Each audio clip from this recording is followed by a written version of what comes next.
Maisha ya imani ni safari. Haijalishi unapita kwenye vumbi ama unapita kwenye lami. Haijalishi unapita kwenye kokoto ama kwenye changarawe. Maisha yanafananishwa na mchakato wa hatua za ukuaji wa mtoto mchanga.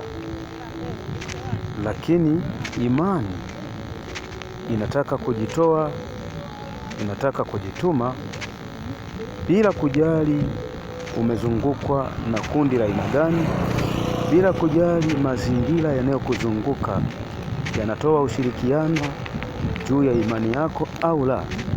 Lakini imani itakiwa ibebwe kwa uzito unaotakiwa ili Mungu na hiyo Biblia ipate kuaminiwa, na hatimaye kizazi kinachokuja nyuma yako kijue Mungu yuko, na waliomwamini Mungu waliona uwezo wa Mungu. Kwa hiyo ndugu yangu, usirudi nyuma kwa sababu ya hali ya kimaisha ama mazingira magumu, ama ndugu jamii imekukataa au haiamini hicho kibeba.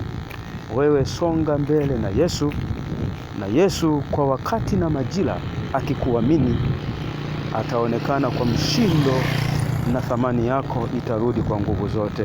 Amen.